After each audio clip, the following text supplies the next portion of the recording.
Well, I got to pinch myself because I never thought this day would come. I, I, I told John McCurry when I interviewed him, I never thought that would happen either, as one of my guitar heroes, but arguably the man I've stolen, with the exception of Dan Huff, the man I've stolen more licks from.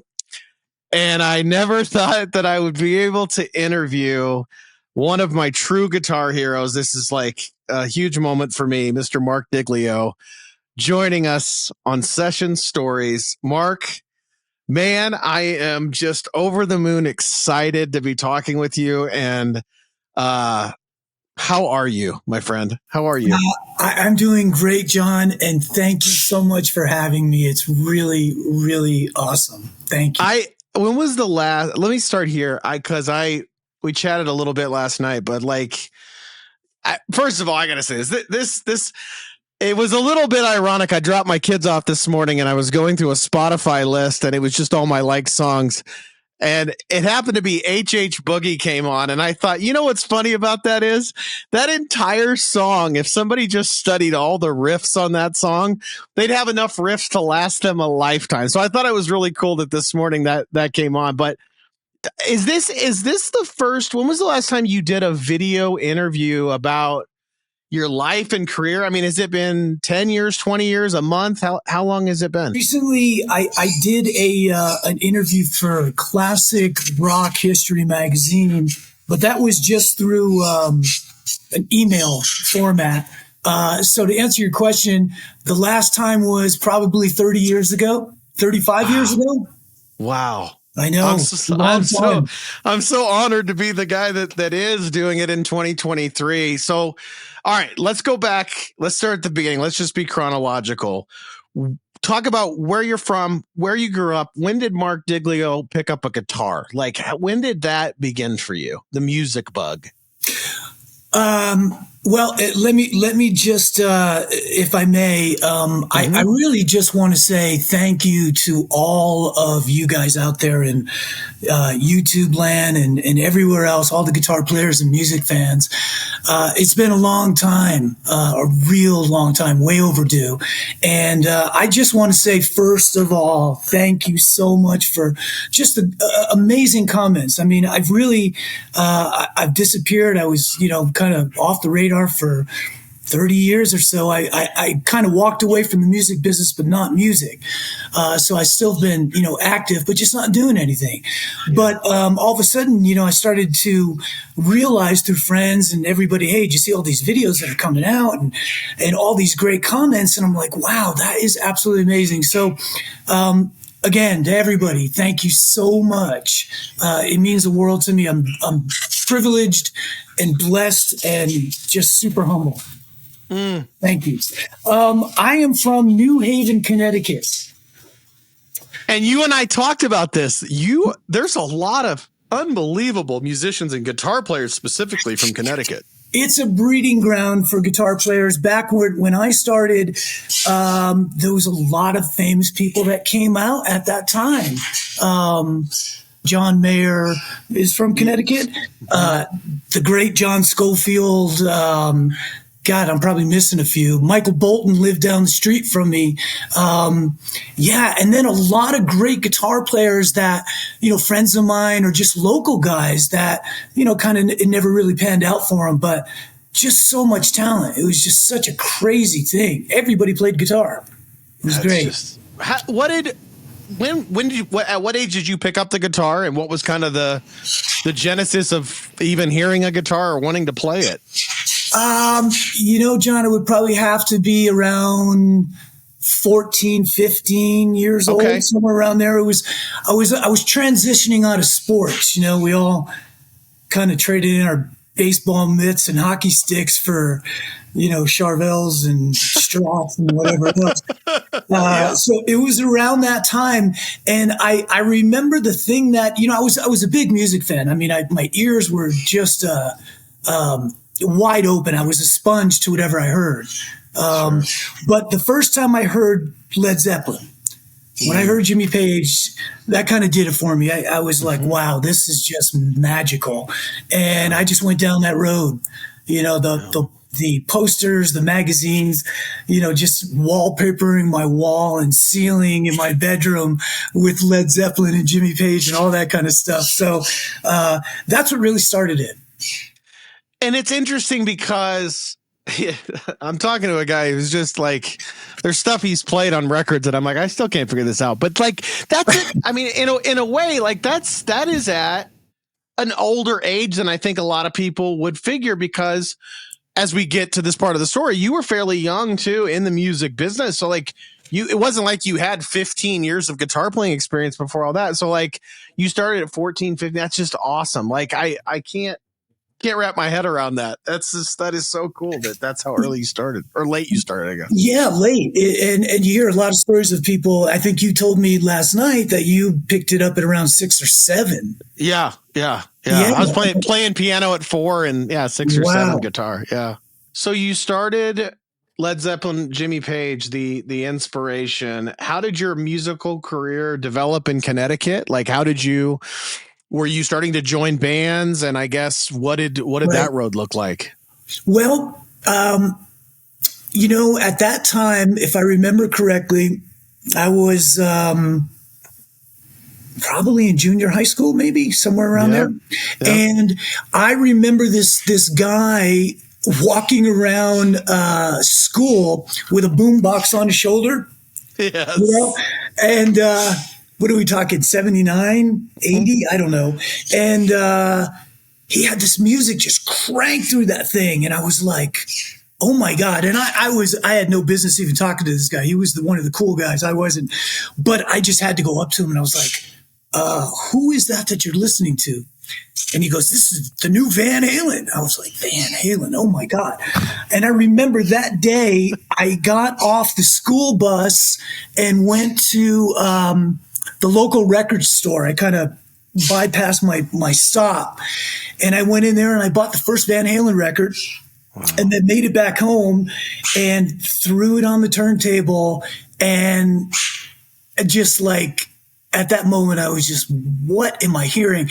I didn't even know it was a guitar. I was like, is this a keyboard or what the heck is this? It was really just unbelievable. It blew my mind. I think I listened to it, the whole thing, just sitting there, on almost cranked, blowing the speakers out, like 2 or 3 times, and I just couldn't get enough of it. And it was right after that was a big game changer. That really changed everything for me. The Les Paul went, and the Charvel came, and I remember having a JCM 800 and all that kind of stuff. But we'll probably get to that later. But anyway, Connecticut was a really cool place. It was, like I said, with all these guitar players and this big fan base of music, bands like Scorpions and Iron Maiden and AC/DC's Back in Black was coming out, and Dio, and you really had to know all those kind of covers to play in bands. And that's what I remember happening at an early age. Just kind of figuring out all the popular songs. Southern rock was also huge, and I became a huge Southern rock fan. I mean, Allman Brothers were very important to me. Skinner, very important to me. Loved the Marshall Tucker Band, Charlie Daniels, ZZ Top, all that. Saw everybody at the New Haven Coliseum 3, 4, 5 times, every year they came. Kind of that's how it started, is just learning or trying to learn those songs, with your neighbors, hey, so-and-so plays drums and so-and-so plays bass, and this guy from school, he drives, so, he can make it over here, and he's a singer, and, that's how it all happened. Just somebody's parents had to put up with us in the beginning, and God bless them. Yeah. It's a tough thing to do. What was you mentioned a Les Paul and Charvels, and we'll get to all the gear and stuff, but what was your first guitar? It was the Jimmy Page time. So that record store, that local mom and pop type, record store, had guitars hanging on the wall, and they had a Les Paul knockoff I think it was a Ventura. Does that sound like a brand? Could be. We're kind of in that lawsuit era, where people were trying to make copies of this, and they were, yeah. I looked up at it. I couldn't reach it. It was like 10 feet off the ground. I was like, oh my God, that looks like Jimmy Page's Les Paul. I got to have that. It was probably $85 or something at the time, but that was my first guitar. And that's, actually, I remember now I ended up trading that in, for a Strat too. So I was kind of going back and forth between the Strats and the Les Paul thing back then. It was a knockoff Strat at the time, but yeah, that's what it was. Were you like me in that? Cause my first guitar was a Strat. And I remember there was a part of me like, cause I came up from the blues and the same thing, Skinner, Hendrix. Being from Dallas, Steve Ray Vaughan was obviously a massive impact on my life, and then Eddie, of course, and then people like yourself. It was a massive inspiration on my playing, and so. But were you like me in that there was like having the 3 single coils, and then when you hear Eddie and you hear what's going on with the trem and a Floyd Rose, you finally like have to ask enough questions like, how's he making that sound, and how's this? When did you go from Les Pauls and Strats to I need a floating tremolo, I think, to do some stuff here? Yeah. It wasn't too long after I had that Les Paul knockoff. I got some miles out of it. But yeah, as soon as I heard Van Halen, I heard the dive bombs and all that kind of stuff. And, sounded like, Godzilla, yeah. And there was no social media. So it was pretty much talking to friends who knew people who were more, advanced to tell you, hey, this is what he's using, or actually looking at the magazines. I was a big fan of Guitar Player magazine at the time, and you would, just run out and get that copy with Eddie on the cover, and you just read. That's what you do. You would read. And then this Floyd Rose thing happened. Then you go down to the local music store and you look at, hey, that looks like something he would play. So I have to have that to be able to get that sound. Right. So that's all that came in. So you're playing in bands, and let's talk about, when did you decide, okay, I'm not going to be in Connecticut anymore, and I'm going out to California? I was reading about that last night a little bit as I was prepping to talk with you, and I kind of knew your story, but what was the genesis for saying, okay, I'm moving all the way to the other coast? It was crazy. It was really stupid, actually, because I was 18 or 19 years old. I mean, I just got out of high school. I by no means had the chops, I was still learning, but I was like all or nothing kind of guy. I've always been like that. If I'm passionate about something, I really, just go for it. So my parents, I remember at the time, tried to talk me out of it. It's like, wait a minute, hold on. Even, the guys in the band, they're like, you sure you want to do this? I mean, you want to give it a little more time here? I'm like, no, I want to go out there and check it out. And that was, I think, 84 or 85. Okay. I left Connecticut with that Charvel and a suitcase and $500, and flew into LAX, took a shuttle into Hollywood, got dropped off, I think, at the Holiday Inn or something like that. The rooms seemed to be pretty expensive to me at the time, so I was trying to, I knew I didn't have much money. So I remember putting my stuff in a shopping cart and pushing it down Hollywood Boulevard with all the stars, the Walk of Fame, until I found a Motel 6, which was pretty much across the street from MI. And that's where I checked in, and that's what was home base at the time. And I remember seeing a lot of long hairs with biker jackets on hanging out. I was like, hey, they look like my kind of people. What is going on over there? Why do I always see these people? Come to find out, I made a lot of friends with them. And, that was the Musicians Institute. So tell me about that, meeting folks at the Musicians Institute, of all places, by the way, for you to find a motel, but like, talk about the Musicians Institute and meeting those people and what that was like and how that helped your journey. Well, I thought at the time that they had a better plan than me. You know, they actually were from all over the world. And I met so many people and they were so wonderful. And this guy was from, you know, Australia, and this guy's from New York City, and such, you know, so on. I was like, wow, I wonder if I maybe need to go to school, you know? And then I remember mentioning it to my parents, checking in with them. And I'm like, yeah, there's this place.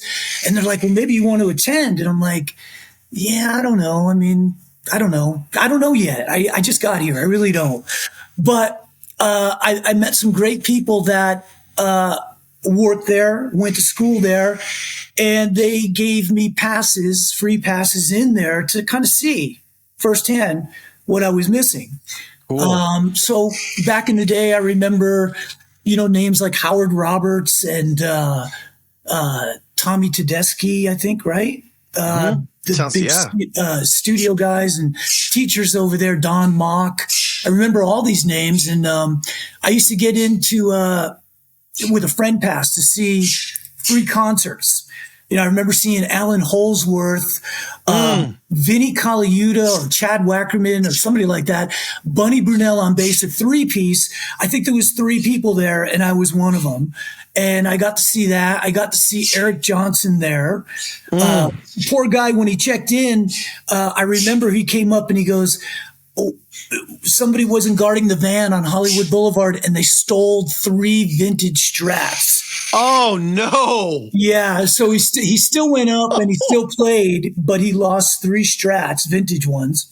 I remember seeing Frank Ambali, you know, so at that time, it was pretty cool, you know. And then I saw the work process, you know, what the students did over there, and I was like, you know, I don't know if this is for me. I would never really had the discipline in school, and I just got out of school, and I didn't want to go back to school. So, you know, from there, it was just like construction work. Paying the bills, getting to know people, kind of, you know, networking, jamming, learning, just stuff like that. That's how it really started out there. So let's posit construction work out in LA and Hollywood and everything else. Can I ask you, because I'm going to get in questions for the guitarists and all of us, because trust me, I've thought about 30 years about what questions I'd ask you, but this is the one I'm curious about. Like, how did you? I always find it fascinating how different people approach the guitar. Because you and I had this conversation on not on this, but on the phone call, like we were talking. Yeah, I learned by ear. Like for me, it was listening to Marc Diglio and XYZ and Steve Ray Vaughan, and it was, and then I would, for us, it was either a, you know, I had some CDs, but it was a lot easier to work with vinyl and cassette tapes to stop, play, rewind, slow it down. But then sometimes the pitch would change. Then you had to like compensate for the pitch changing. And so, but it's so funny now because you and I had this conversation. There's so much out there now for people to learn. For me, I had to bug the guy at the music store and say, you know, how did he make that sound? Like I told you I launched a YouTube thing on mine where it was like, show me how you did that. And I said the tap slide off to nowhere. And I said, you probably heard it in this song by Marc Diglio. And I think it was in the Don't Say No, where it's like it, you know, you tap and then you slide off to nowhere. But as a kid, the only time I could learn that was either waiting on a magazine, getting a mail order VHS, or, you know, asking somebody at a music store. But my point to this was, I didn't learn like what a Dorian mode was. And I didn't learn, I wanted to play the blues. So I figured out what pentatonics were in a blues scale. And I tried to figure out how to connect them. And then I knew a lot of my theory from the piano, but it was almost like my theory was compartmentalized in white and black keys. And it was less about, here are all the G's on a guitar. So how did you learn it? I know we talked about learning by ear, but did you learn it by ear and then reteach yourself some things? Or were you always an ear player and just kind of figured it out, you know, from a theory perspective? Right. When I first started taking lessons, it was a classical jazz guitar player in Connecticut who's from what I remember, was just so amazing. I remember just being in awe of what he can do. He really wanted me to get going on reading, so he started teaching me about reading. And I was like, that's not really what I want to do. Anyway, he said, well, let's try this. So he taught me Blackbird from the Beatles. Oh, yeah. And all by ear. So I would watch him do it, and I would try to, play along with him, trying to remember the positions. And I would go home, and next week I would come back and he'd give me a little more until I finally had that down. And then I remember progressed into Classical Gas, Mason Williams. Yes. So that one happened. And then after that, I was like, you know what? At that time, I brought in a record for him. I said, I'd really like to learn this. And it was Van Halen 2. And it was Spanish Fly. Oh, yes. And, yeah, right. So I was like, he could play classical, he could play jazz, he could show me how to do this. So he put it on and he listened to it and he goes, I don't do this. He goes, this is not what I do. He goes, rock and roll is a completely different animal than what I do. So, he was really cool about it. And at that point, we kind of parted ways. From that point on, I remember taking some lessons from another local guy who was a blues guy,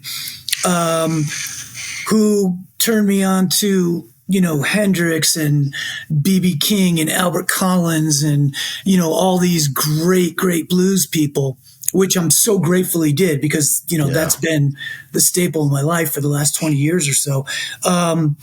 He taught me, how to, like you're saying, take the pentatonics and the blues scale and, learn them in 5 different shapes, 5 different patterns all the way up and down the neck and, kind of learn how to see the fretboard better than, because it was, I remember him telling me, he goes, look we're playing in E minor, but I'm in the A position. He goes, do you know how I'm doing that? I'm like, I have no idea. You're supposed to be way up here, at the 12th fret. Why are you playing at the 5th fret? Well, he's playing in that position. So he taught me all about that stuff.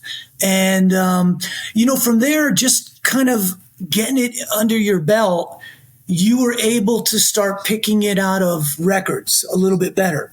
Sure. And it was all vinyl at the time.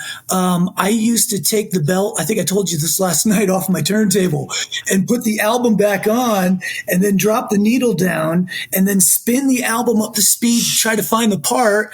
And for this blazing fast stuff, I would just slow it down to try to hear the pattern. But like you said, the pitch goes in the gutter. And it's like, so you're learning this fast Eddie Van Halen thing, at the 3rd fret, which is actually played up at the 16th fret. And it's like, oh my God, it's crazy. So as time went on, like you said, I'm a big believer in developing your ear. Ear training is crucial to be able to, to lock it in, to get it in there and to have it resonate with you, because it really comes up a lot just in different ways and different keys, and you start learning, oh, wow, this is kind of like they're the same thing, the same chord progression almost. And so that's pretty much how it started. It's funny. I feel like I gravitated towards certain people of a certain era. And it was like, it took me almost 30 something years to realize it, but it's like, because Hendrix and Stevie Ray Vaughan and a lot of that. And it's like when Van Halen played Ice Cream Man, there was always something about the blues or Eddie playing the blues or anyone playing the blues. And then it took me a while to figure out, it's like, I gravitated towards Marc Diglio's playing because I could feel that blues influence, but we're like taking it to another level. I could feel that with like listening to Warren D. Martini, that kind of blues basis. And then it had the rock feel to it. And it's so interesting you said that about the blues, because I feel like that's a big part of the way I played, and probably why you were such a massive influence on me, was I kept gravitating towards I love the blues and I love the traditional blues, and Albert King for me, and Yeah. Stevie Ray Vaughan and Yes. BB King, and Jimmy Vaughan to that degree. You know Oh what I God, mean? I love Jimmy And Spoon. yeah, and I think that's why I gravitated towards John Mayer playing the guitar, because of listening to, his Stevie influence and all that. But it's so funny. It's like I keep going back to that it had that blues influence, if that makes any sense. Like it, you know what I mean? But it was more than just the traditional blues. It was it's like, let's take this up a notch. You know what I mean? Let's make this even higher gain. And so it's so interesting that you say that, because I could hear that in your playing. And I was thinking the other day, a lot of the guitarists that I gravitated towards, there was this melodic, away from the blues box, so to speak, Yes. nature to it, but it was always rooted in that, Yes. which I guess we could say all music was truly rooted in rhythm and blues and kind of all that. So, yeah, well, I mean, if you look at, what Jimmy did, back in the day, I mean, he learned from, those guys, that you mentioned, Albert King, all that kind of stuff. And, he could play traditional blues, but he took that whole thing and just lifted it into his music, And the same thing like what Eddie did too with, Cream, being a big, Eric Clapton fan. Somehow, some way, though they had access to, which at the time I didn't even know existed, was one of my favorite records of all time now, is the Blues Breaker record, the Beano. Oh, yes. That came out, 1965? Are you kidding me? Yeah. So somehow these guys had access to these cuts. I don't know how, but they did, and they were able to really understand it. I became such a huge blues fanatic, big Peter Green fan. Same. The British blues, the way it is with, the Clapton, the Peter Green, Mick Taylor, all those guys. It was, I love Jeff Beck. I'm a big Jeff Beck fan. They just grew up on that blues foundation, and they took it and they put it into their stuff. And then Eddie took it to a whole nother place, didn't he? Yeah. I mean, he sure just did. Turned it into a rocket ship. Yeah. All right. You take the pentatonic scale and the blues scale, and you add in a couple of more notes, maybe Dorian to it. Yeah. So you can get 3 notes per string. Yeah. And you could play a little bit faster and start doing those lines. So you kind of learned how to say, okay, maybe I can, do a bend here and stay in the blues scale. And then, I need to pick up the pace a little bit. So I'm going to go into that 3 note per string stuff, until Eric Johnson came out and showed you that you can do it on 2 notes per string, which was unbelievably hard to do. Yeah. Right. And I noticed it. We'll talk about it in a minute, but like I noticed in your playing, like one of the things that I thought was so cool is you ended that Don't Say No solo with kind of this, I call it like the Halloween diminished lick. It's like dun, dun, dun, dun. It sounds a little bit like creepy.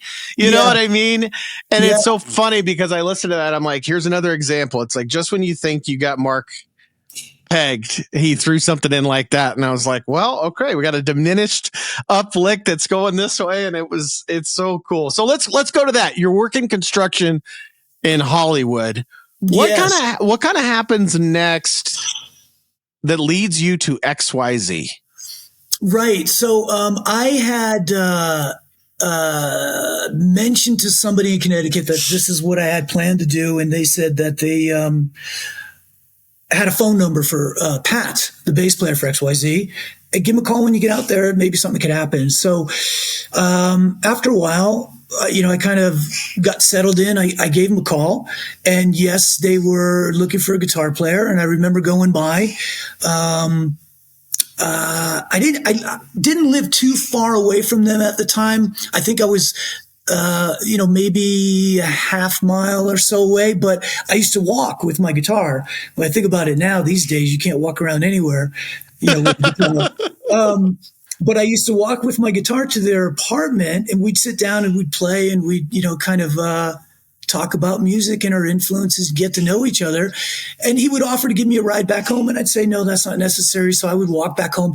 And, he told me one day, he said, you know what? He goes, I was so impressed with the fact that you would walk here, here and back, to your place every time we would get together. It just, showed me character. And I was like, wow, well, that's cool. I mean, that's who I am. That's what I do. So I appreciate the comment. And the next thing you know, it's like, do you want to be in the band? I'm like, absolutely. And then I ended up moving in. So here's the three of us living in an apartment. And it was crazy. So at that time, it was you and Pat, and who was Terry, the lead singer. Okay. Gotcha. Yeah. So we were over on Fountain Avenue in West Hollywood, California. And, that's where it all started. It was a band house. The equipment was piled up in the living room. Terry was working on cars at the time. So he was spray painting manifolds on the living room carpet. And, it was just a bunch of young guys just, being in a band, playing rock and roll, having a good time. And, so yeah, that's where it all began.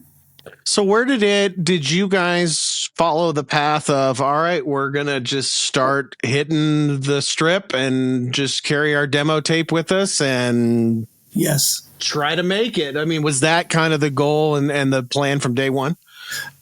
Yeah, that was the plan for everybody out there, for sure.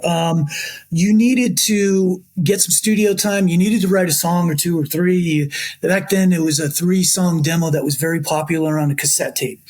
So you'd get some studio time, and we were very fortunate to have a lot of great people that believed in us and offered us, free studio time, because we couldn't even afford to eat, never mind pay for studio time back then. So we did that whole thing, and then you hit the streets. You got to have a plan of attack. So back then it was you'd have to pass out lots of flyers, and you'd have to pay to play. So you'd have to sell tickets, and we still worked construction by day. So 6 o'clock in the morning, you're up, you got a jackhammer in your hand, you're lugging concrete around, you're demoing walls, whatever. You're just full of sheetrock and concrete. And then you go back home, you pass out, you wake up, you take a shower, you have something to eat, and then we split up into teams.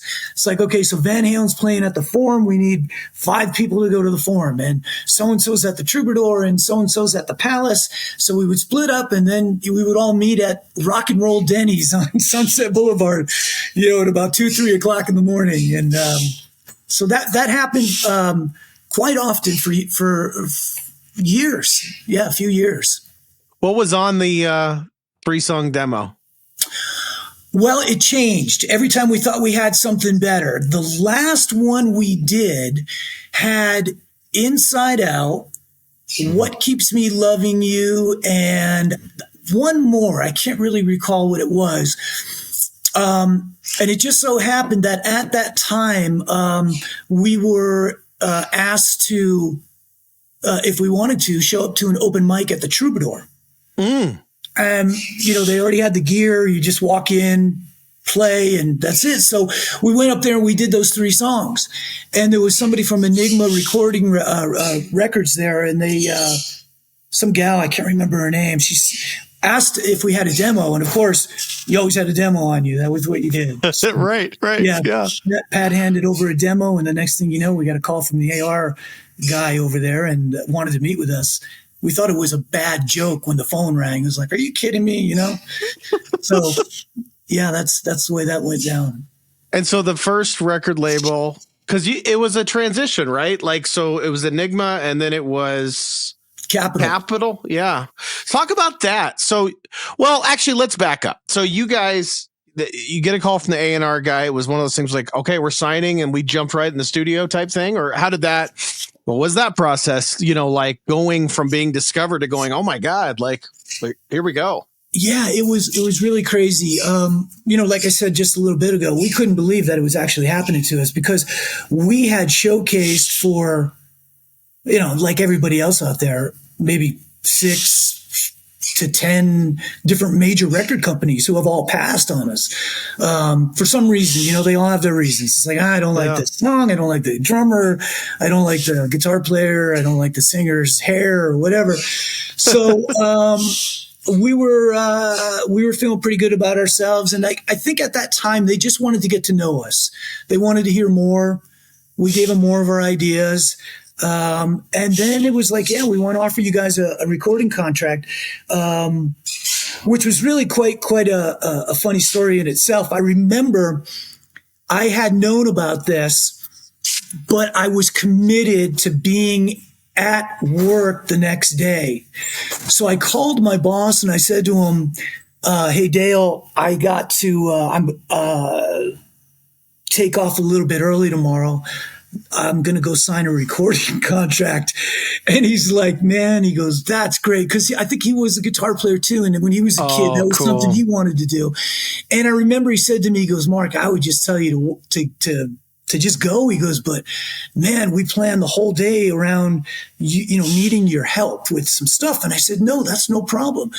So again, I didn't have a car at the time. I used to take a bus from Hollywood to Santa Monica to somewhere else, or Venice Beach, do the gig, you know, the construction thing. Anyway, that particular day I left and took the bus to Beverly Hills, California. And I remember getting off of Beverly Hills with my tool belt, just covered in construction debris.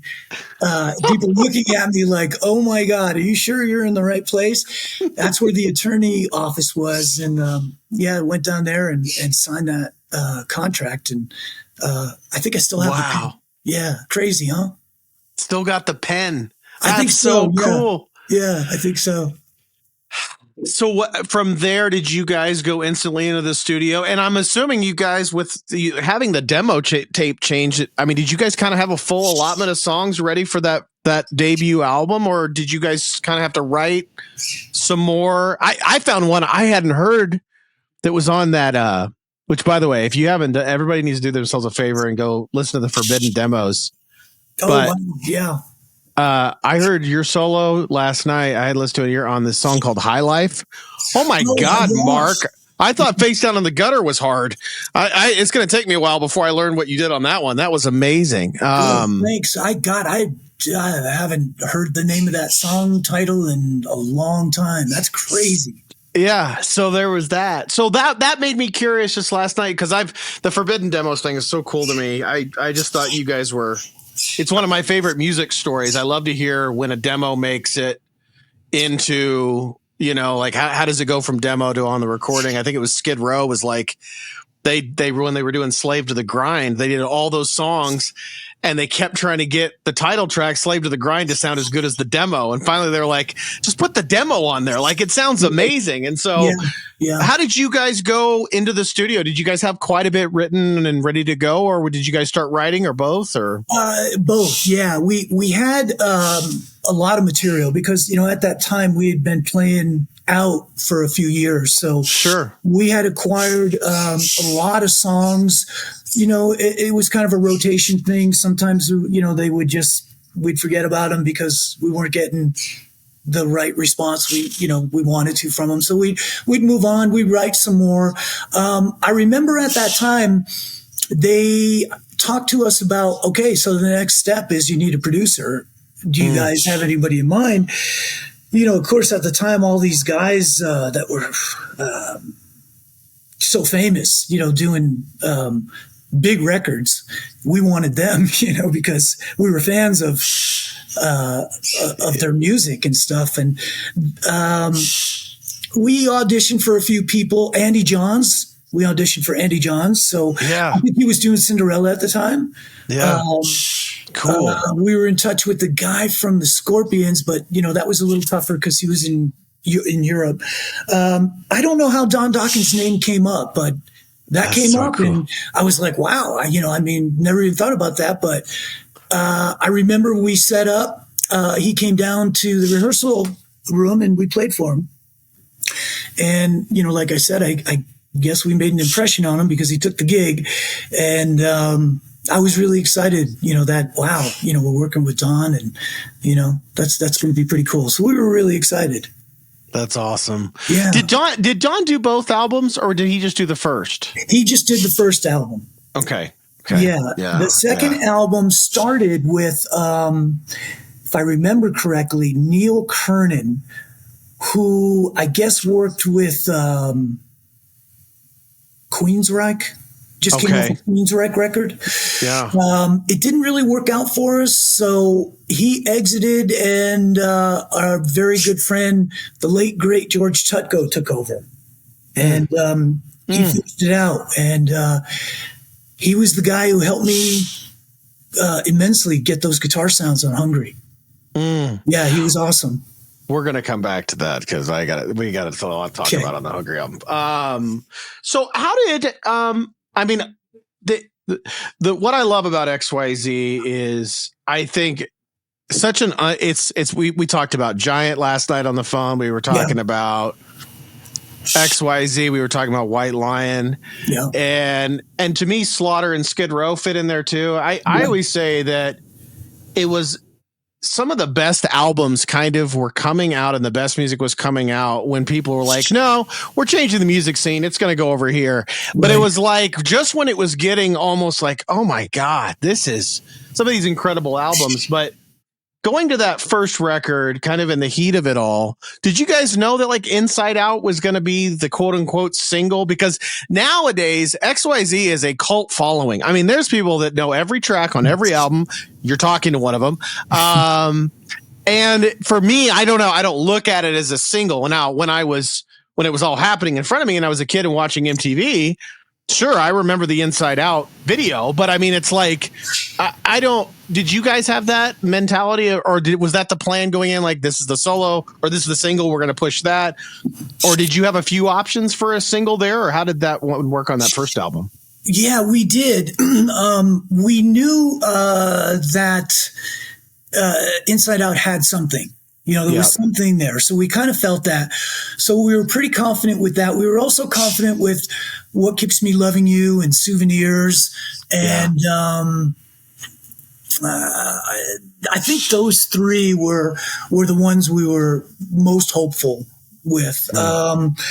When it was all said and done, the record company really leaned on us, and, we kind of voted as a band that Inside Out should be the first one.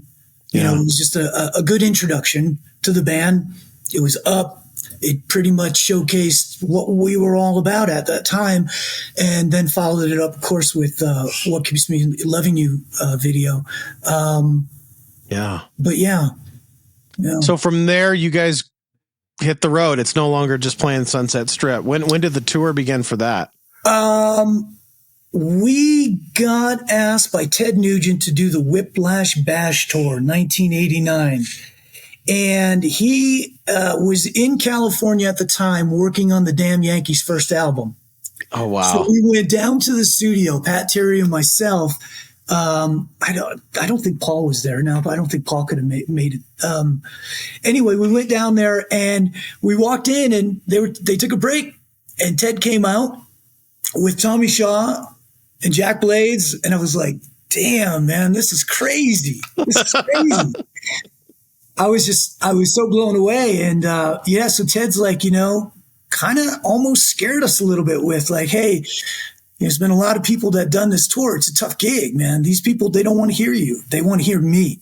These are my people. It's Midwest. It's like, okay, and he was right. It was tough. It really was. It was kind of cool. We went from playing, the biggest show at the time was a couple of hundred people into arenas.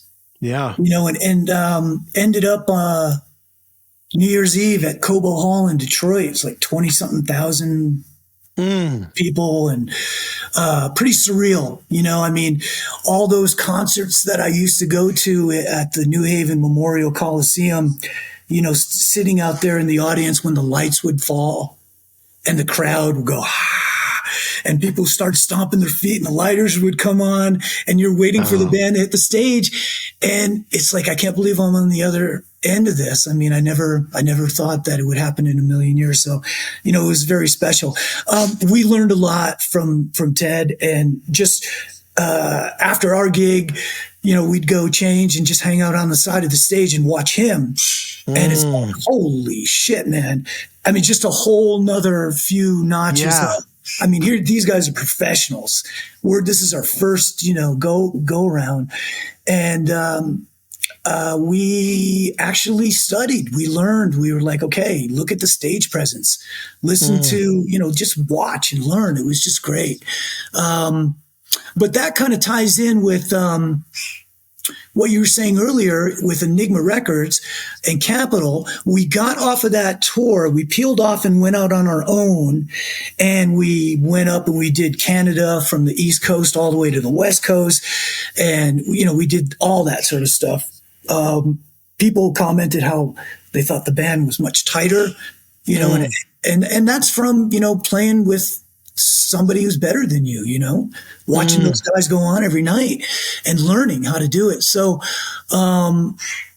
we were pretty, we were feeling good about ourselves, until we got back to Los Angeles, and our manager said, Enigma just filed Chapter 13. Wow. Chalkboard, baby. Back to the blackboard, and, wow. Plan B, what are we going to do? We just experienced all that, and now somebody just took it all away from us, and it was like, wow, that's crazy. So we had a great management company, Bob Rayla, at the time. I haven't talked to Bob in so long. He made it happen. Capitol Records stepped in because Enigma was affiliated with Capitol, if I remember correctly. They were a baby label. They ended up taking two bands. They took XYZ and they took the band The Smithereens. Do you remember that band? No, I don't. Interesting. I'll have to look these guys up. Yeah. Yes, yeah. No, they had a great song. It was huge. A Girl Like You, I think it's called. Oh, with the big guitar riff. Yes. So I know the song you're talking about now. Yes. Very cool stuff. So they ended up taking both of us, and so that's when that whole transition happened. Okay, now I'm going to pause for a moment. We're going to go back in time for a second. What was the Charvel that you brought with you to Los Angeles, and would anybody recognize that one, or was that one that you've just? What was that first Super Strat, so to speak? Yeah, man. Crazy story about it. I traded in. My first really good guitar was a 1980 wine red Les Paul Standard. Yeah. I was like, okay, cool. Actually, I was a little disappointed because it wasn't a sunburst like Jimmy Page. I'm also a Pete Townsend fan, and I know that Pete Townsend had a wine red one. Anyway, when that whole transition happened, a store in New Haven, Connecticut called Brian's Guitars. Brian was just a great guy, and he'd be like, yeah, of course, man, we'll trade it in. We'll get you what you need. And I looked on the wall, and there was a white Strat with, I don't want to say zebra stripe, but it was black stripes. I gravitated towards it because maybe Eddie, I don't know. It didn't really look like a Van Halen guitar, though. It had its own identity. It was kind of zebra, but kind of not. And it had a black Floyd Rose on it, all black hardware, two Seymour Duncan pickups. I don't remember what they were. I don't even know if they were Seymour Duncan. I'm guessing. I don't even remember the headstock. But anyway, that was the guitar that I took. It was a 1982. It was brand new. And it sounded so good. It was the first guitar that I had that, had the lacquer off the back of the neck. And, there was a lot of great things about that guitar. It sounded fantastic. I still have some recordings of being in a local band, when I used to run that through. I had a 412 Marshall slant and a JCM 800, and I would kick the yellow Boss overdrive pedal. I don't know which one it was. The OD1. Yeah. OD1. That was the one. And that was my rig. And I remember, wow, man, this thing sounds great. It's had a lot of bite to it. Where it is now, I have no idea. It has not come up. I have not heard anything about it since. I don't even remember getting rid of it. I don't think it was stolen. I don't even know where it went. It's crazy. Crazy. Talking to certain people, it was like some guys, as they got a record deal, or even when they were trying to get a record deal, you just start acquiring guitars. You know what I mean? Was not so much like to show them off, but it's just like, this one's a dud, but I kept it. Then all of a sudden I got this one, then I got this one. Were you that type where you were collecting them, or did you have did you have any endorsement deals? Like, how did all that work? Yeah, we did. We had a couple endorsement deals. Steinberger at the time. Yeah. I ended up using that guitar. I love that guitar. It was actually really fun to play. I used that in the video for What Keeps Me Loving You. I think I tracked with it too. I can't remember exactly. We were endorsed by Epiphone at the time. Never really used them. I want to say that's it. At the time, I had lived in walking distance, about 10 minutes to the Guitar Center on Sunset. And of course, all the cool shops across the street as well. I was going through guitars. I was trying to find the one. That's all I was doing. And really didn't have a lot of money to work with. It was either hit or miss, my ear was developing at the time. Of course, the whole signal chain, which I didn't know anything about back then, had so much to do with it. It was trial and error. Black Charvel, I remember, a Red Jackson. They would just come and go. A Red Charvel, the one in the Inside Out video, which I know you want to talk about. We got to break this one down. So you told me this last night, and then I said, well, we're going to have to talk about this. So tell me about the Red Sharp. I think both the music video anecdote and you plugging it in the studio are equally good stories. Because you're just like, because I think it would.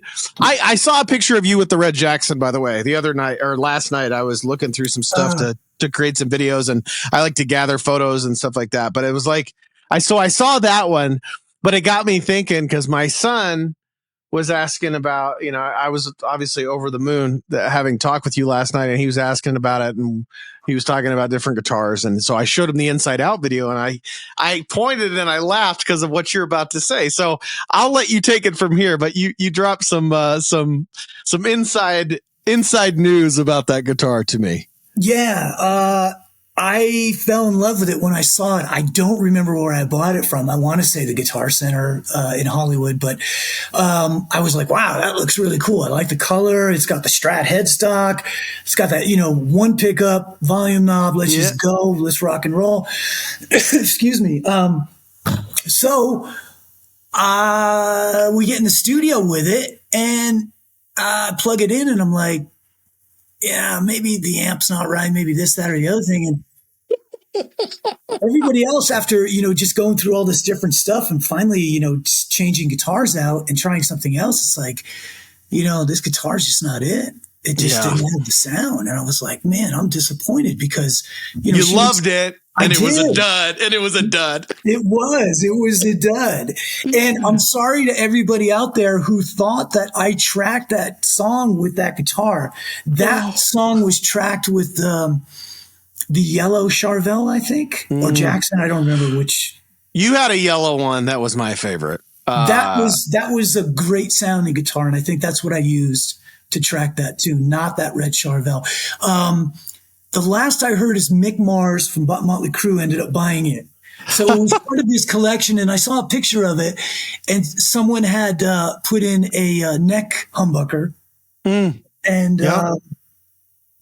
I think Mick ended up, parting ways with it. So it's somewhere now.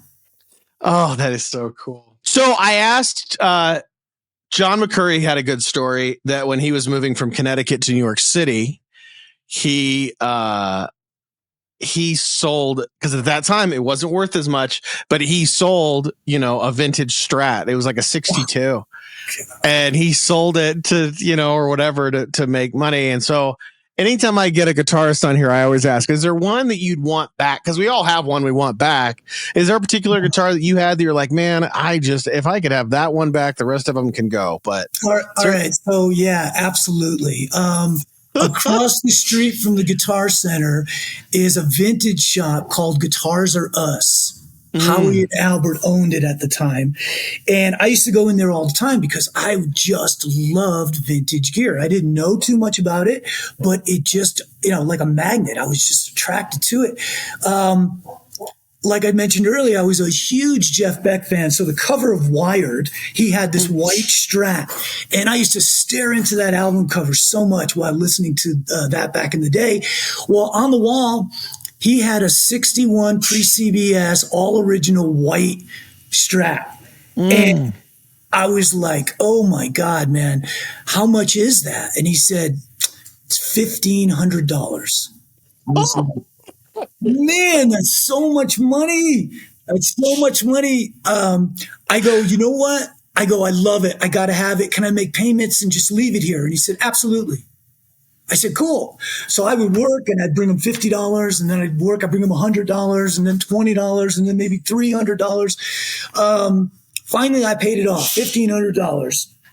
61 Olympic white was a custom colored 61. I know. So that my first Strat was Olympic white. For me, it was, but for me, it was because of Hendrix at Woodstock. So I kept staring at that photo of him playing at Woodstock. I was like, I got to have an Olympic. Now, it was not a 61. It was a made in Mexico, or made in Japan, but it was, I know. My God. Sexy Strat. Oh, definitely. Yeah, dude. Olympic white is just, it's got all the appeal you ever. Same. Yes. Yes. The band was hurting for money.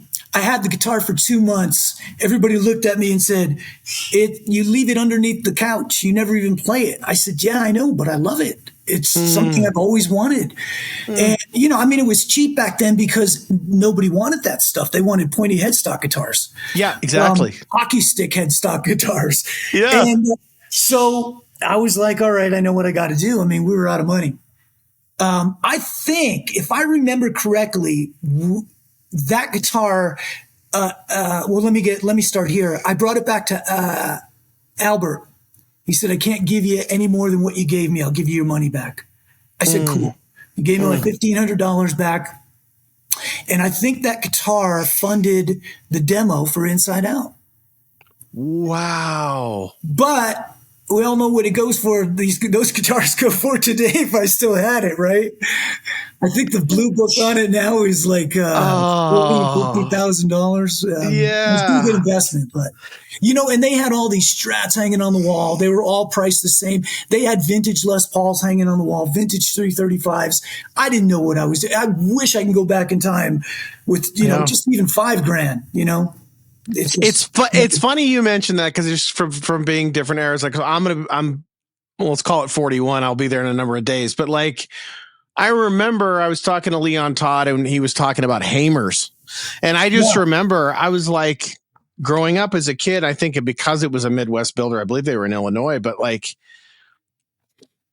having family in Nebraska, I'd go to music stores in Nebraska and I wanted a Hamer so bad. You know what I mean? Like, I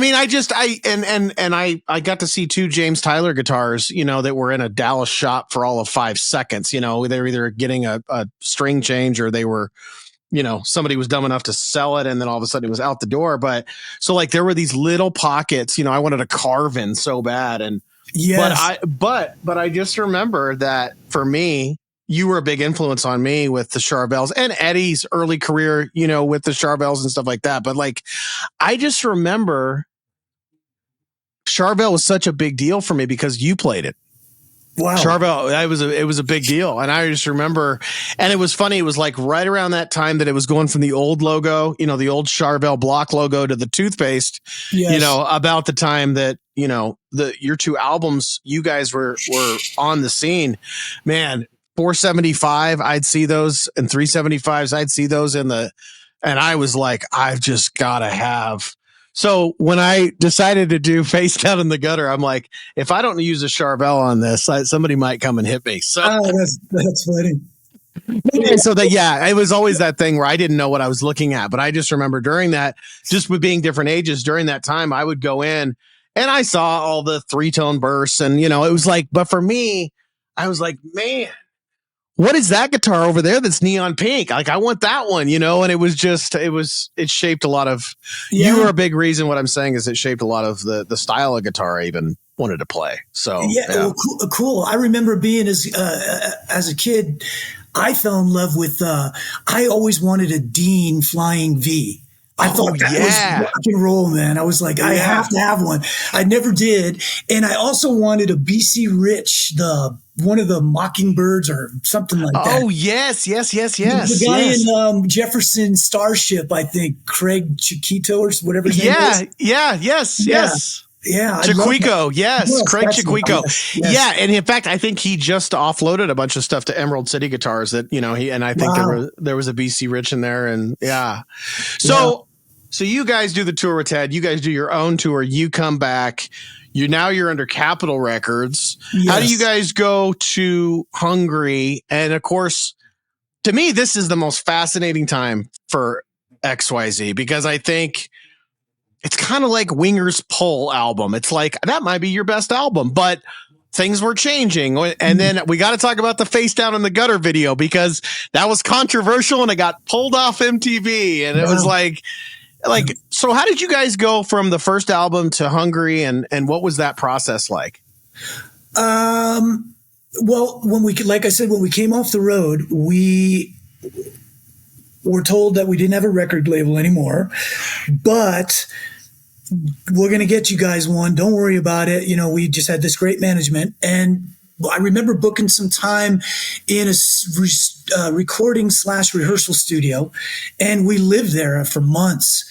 And Terry and I used to write, and then we bring the band in, we'd audition songs and, make some demos and stuff like that. And then during that process is when Capitol kicked in. So, we knew we were moving forward. But at that point, that's where we kind of wrote most of the material. It just happened in a few months' time. We reworked some songs that we had that never made the first album. And God, that was, it happened really quick. That was really about it. At the time, though, I do want to say, because there was no social media, you really didn't know what was coming musically. You didn't. Yeah.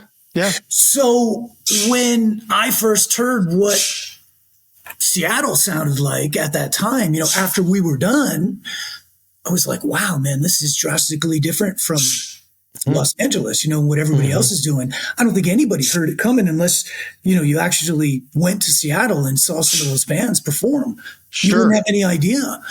So it was at that time, I'm probably getting a little bit ahead of myself, but it was at that time when I liked Hungry. I thought it was great. I liked the guitar tone on it. The songs were okay, but I agree with a lot of the fans' comments where they say it came a little bit too late. What I'm trying to say is if I probably heard what was coming in 90, 91, I probably would have written maybe a little out of the box different. Let me make you feel really good.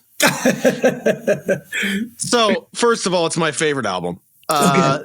I think, so I said this to Rich Rankin at James Tyler Guitars about Michael Landau, who, wonderful guitarist. Just unbelievable. Amazing. And I said, and Rich said this, he said, Mike looks at all the thousands of records that he played on, just like Lukather did, and Dan Huff and Michael Thompson and Tim Pierce and Paul Jackson Jr., these session guys who were just in there day after day, not just playing, but helping write and craft these songs. Yeah. They looked at it as a job.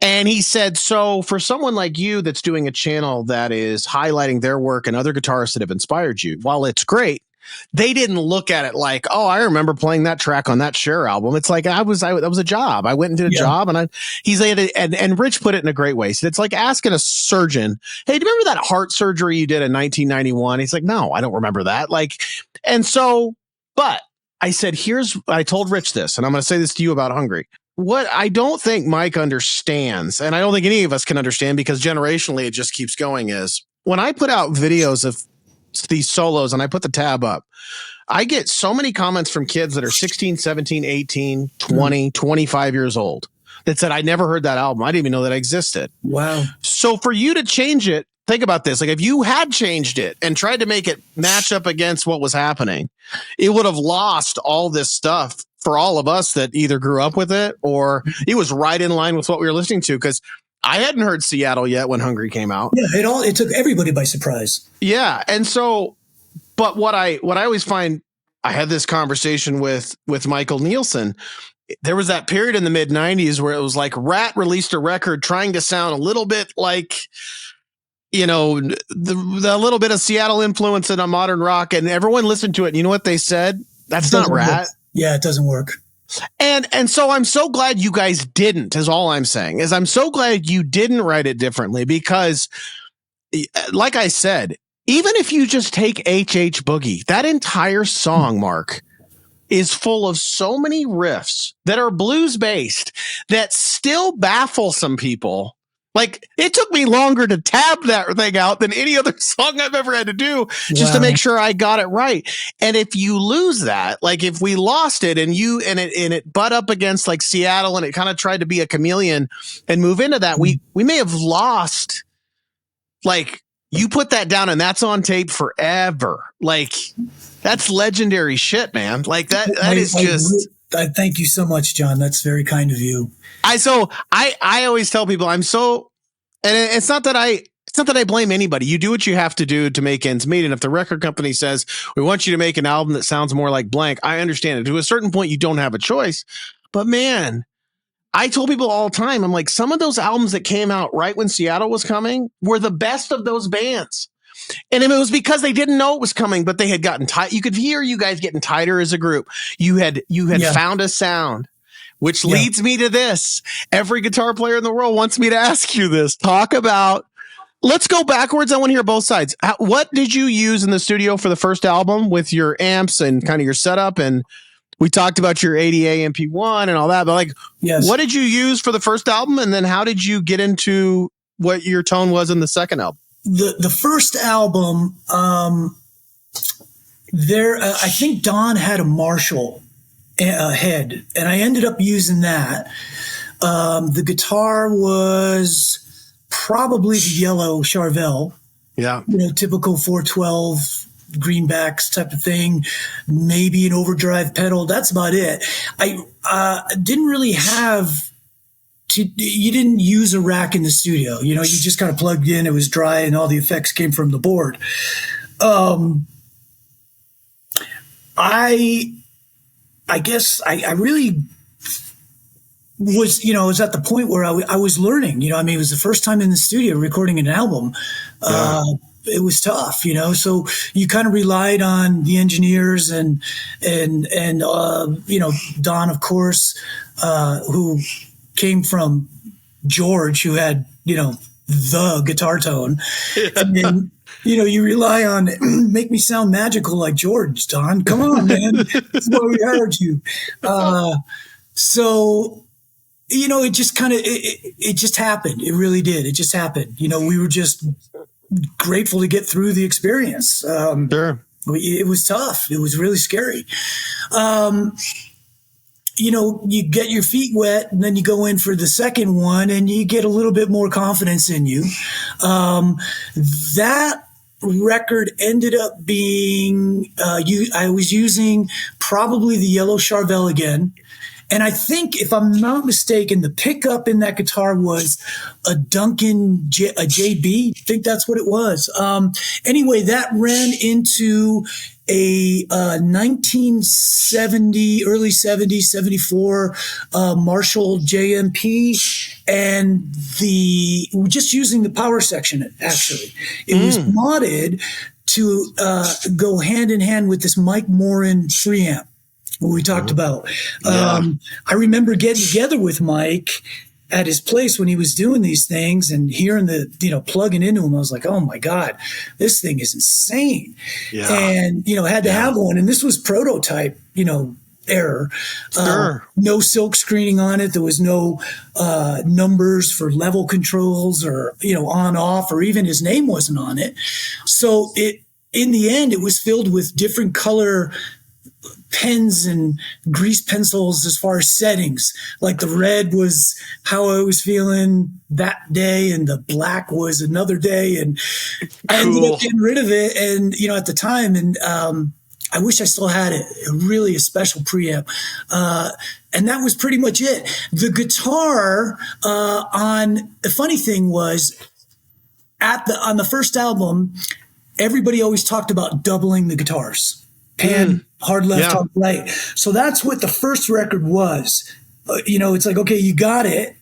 Now do it again. And we're going to throw it over on this side. And it's like, okay. It ended up sounding to me, the first record, okay. It wasn't as good as the outcome in Hungry. And like I said earlier, George Tutko, a very dear friend who's no longer with us, was the producer and the engineer on that record. And we had years of experience together, friendship. He was always doing our demos in the studio. So we knew each other. And boy, he really stepped up, and, just mic placement and EQ. And I wish he was still around today to ask him. And it wasn't doubled. That's the funny part. It was just one guitar, no double.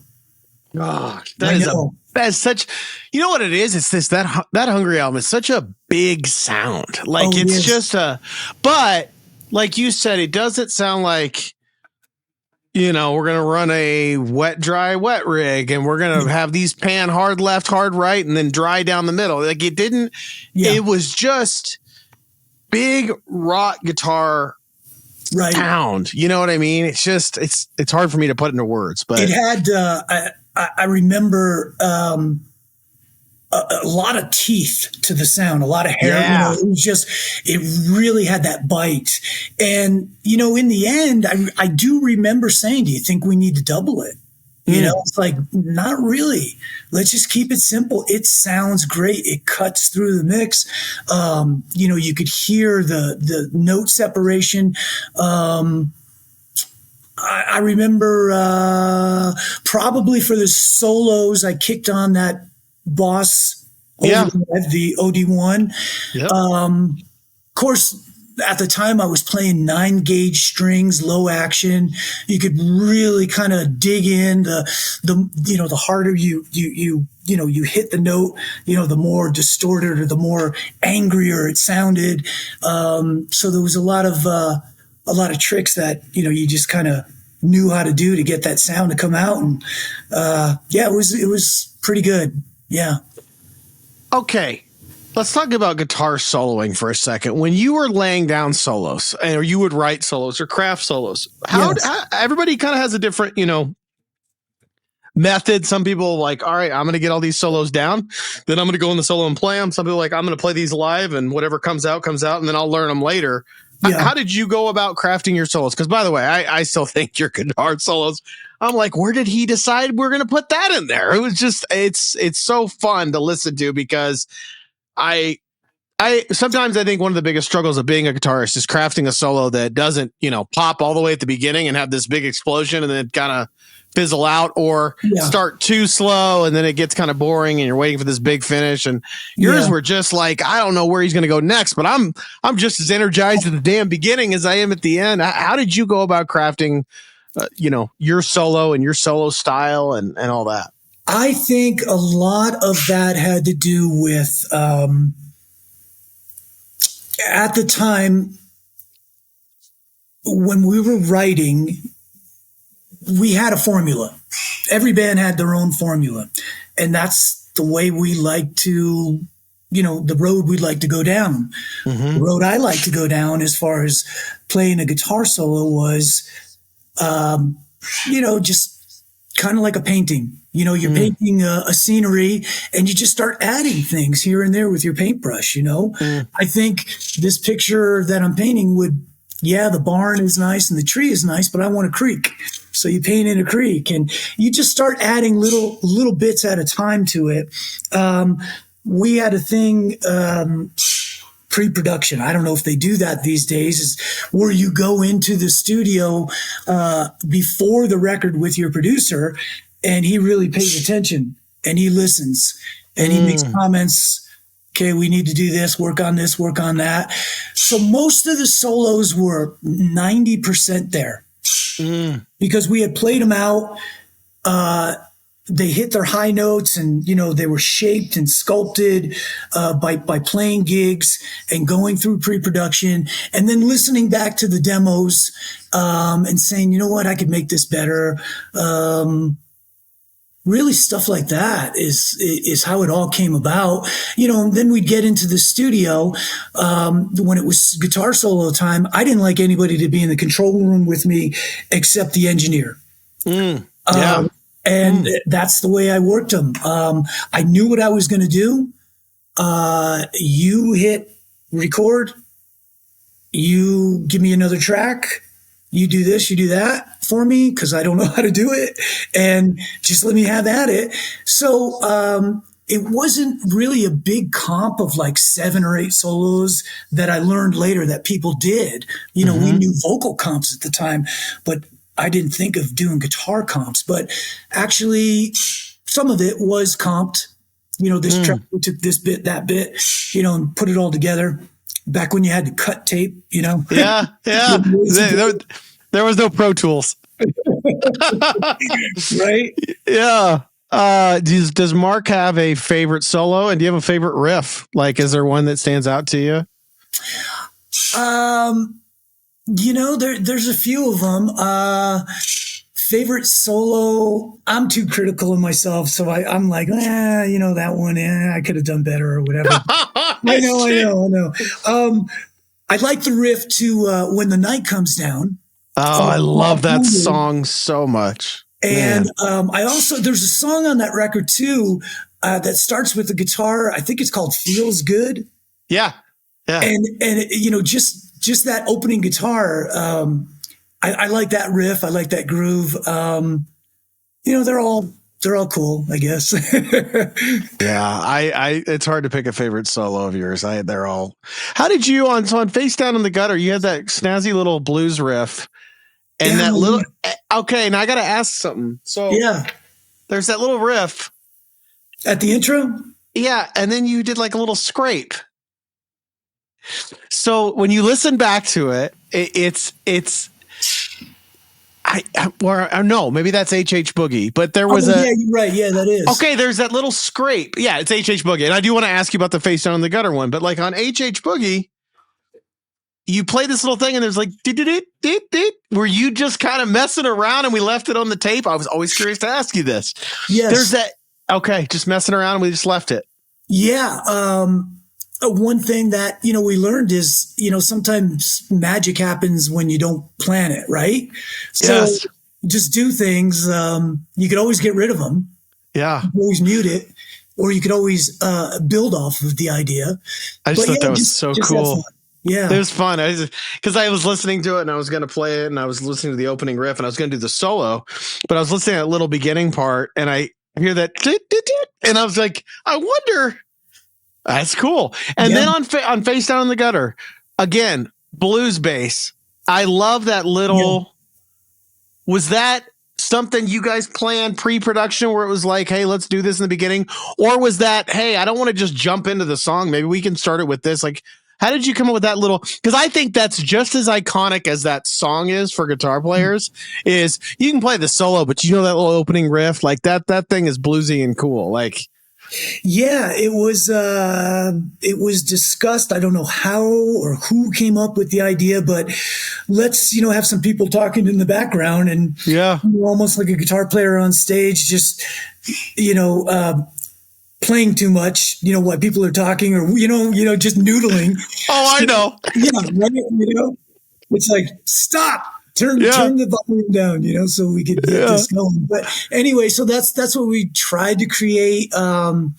I remember, you know, kind of like a lounge, and to me that, you know, translated to bluesy, and then landing on, I think, a G13th chord or something. Yes. Give it some sort of extensions to it to give it a little different tonality, different color, and then let it rip, you know. Still one of my favorite riffs and songs of all time. And my wife and I were. It was written at the time. Sorry to interrupt you. It was written. No, go ahead. The way I wrote it is, and somewhere there's probably a demo of it, but it was supposed to be slide guitar. Oh, wow. Really? Because, at the time, I was a big fan of the Black Crowes were out at the same time. They came out, you know, pretty much same time we did. And I love that sound. I love Humble Pie, and I loved Faces and the Stones and all that. And, you know, they sort of reintroduced that kind of slide guitar swagger, open G tuning. That wasn't in open G, but I was messing around with, you know, down, you know, that kind of feel to it. And it just, you know, it was like, well, nobody was really sure. Never made it. Never made the cut. Oh, that's wild. That's cool. What do you remember about the Face Down in the Gutter video? And I remember this is awesome. Just the whole thing, but it felt like a movie, and that's what I really liked about it. I forget all the stuff in it, but like it was so cool. What do you guys remember about filming that and doing that? Because I believe you guys had a pretty famous guy directing that. The way it started is Slaughter. I don't know the name of the song. Up All Night, Sleep All Day. Is that's okay? So it was that song, and we really loved the video. We thought it was great. So we found out there was this guy who was, I think, working for a magazine. I want to say Playboy or somebody like that. And he was doing videos of Playboy models, and he was the guy who did it. And so we got a hold of the guy, and he was, you know, a little reluctant. He did decide to meet with us, and we told him we'd give him, you know, full rights to kind of, you know, steer it in a direction that he thought would work. And that ended up being Michael Bay. Yeah. Right? Yeah. I mean, he went on to do a few other things. Some things. Yeah. So I do remember, you know, working with him, and you know, just kind of getting up there doing that thing. And when they put together that first version you were talking about, I remember MTV banned it. Yeah, they said, no, you guys, you can't do this. You guys haven't sold that many records to get away with this. So, yeah, they pulled it, and we had to do the Disney version of it. Which, still, you know, it pretty much, it shows a little bit more, you know, than they probably wanted. But, yeah, it was fun. It was really fun. So I guess we got to get to the inevitable next part of the story. So you guys, after Hungary's recorded, it's released, you guys are doing this, obviously the music video, then you guys go back out on tour, correct? Is that what was kind of next? We did. We went out with Foreigner. Okay. Cool. Very cool. And then how long did that tour go? Oh, God, I don't remember exactly. I want to say maybe 5-6 months, something like that. Okay. And then what? Tell me what, because I think there's so many people that are curious about this part of the story for Marc, because it's like, what? We know the music scene changed. I guess let me back it up and ask it this way.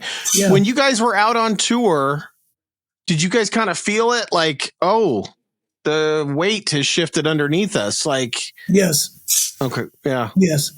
Yeah. You would put on the radio, and you would hear Nirvana and Soundgarden and Pearl Jam and Alice in Chains, and Stone Temple Pilots was there yet, but a lot of those bands, and it was like, wow, this is it's good stuff. I mean, nothing to say about it. You know, it definitely was very creative.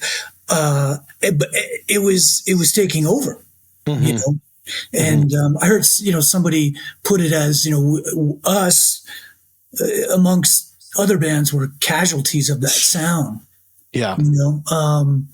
So yeah, at that time, we came off the road with Foreigner. It was all said and done. They wanted to go back out on the road. And I was like, nah, I really don't think that's a good idea. I mean, there's a point where the music business kicks in. Mm. And I'm not a real big business guy. You know, I just don't like that part of it. I like the dream fun stuff, you know? Yeah. And that was my whole thing about that time was, well, the business side says that we should probably try to, I wouldn't say reinvent ourselves, but maybe, you know, go in a different direction, you know, try to do something that's, you know, because radio changed too drastically. I mean, there was only a few bands that really, you know, were able to survive that. A lot of people, you know, just kind of disappeared. At that time, John, I had to make a decision, and, you know, my son was just born. Things weren't really happening the way I thought they were going to work out. And, you know, I made the call to just walk away. And we ended up moving to Florida at the time. We were there for about a year. And then after that, we ended up, you know, here. And regrets, perhaps. Nothing I can do about it. Can't go back and change things. It's already written. But at the same time, I've always said I've never walked away from music. You know, music is a part of me. Otherwise, after all these years, I wouldn't be sitting here today talking to you and still, you know, buying guitars that I don't need. would the regret be not like saying, okay, I just need to go with the times and shift my sound and cut the hair and we got to get into 1995? Or when you say regrets, what do you mean?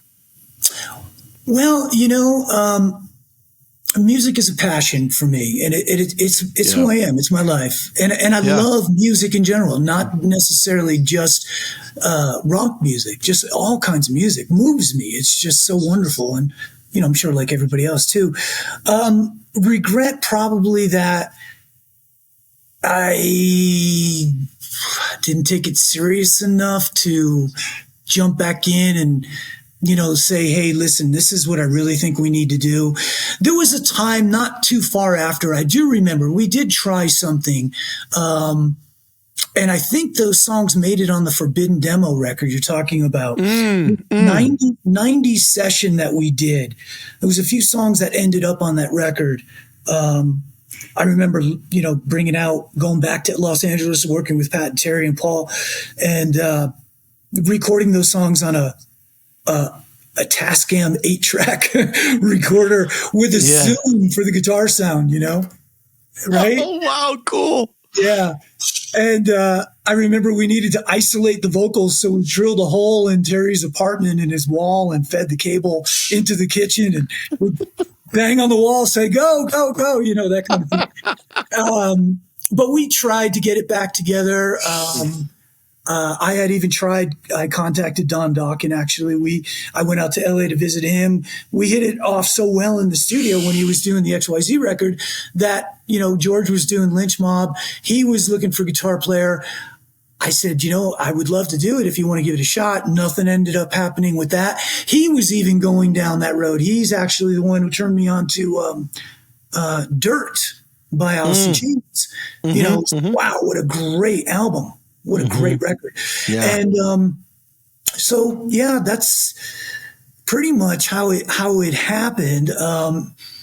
I ended up working with a few local guys in Albuquerque, put together a band with a couple of friends, did some recordings here and there. Nothing came out, never moved forward with it at all. You know, now we're into grunge is kind of on its way out, and we've got something else brewing, you know, something else is coming. Yeah. So it just all changed like that. I think that at that time, now you had Creed coming, right? Yep. So that's true. That changed everything. So I kind of said, you know what? I'm going back. I'm going to go do my blues thing. I love blues. I love vintage gear. I love that whole nothing's worked out. You get up on stage. Let's do a shuffle and see. Yeah. You count it off. Everybody just jumps in. You know where you're going. You listen to everybody. I just kind of felt that that's what I needed to do. And so I got involved with a great band here and made a very, very dear friend. I would just like to give a shout out to. His name is Darren Goldston.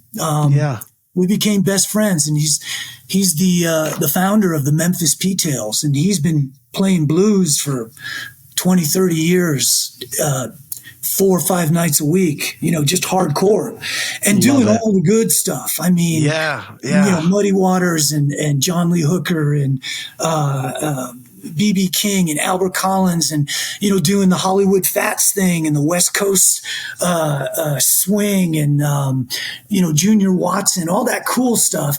And he turned me on to all that. We became best friends.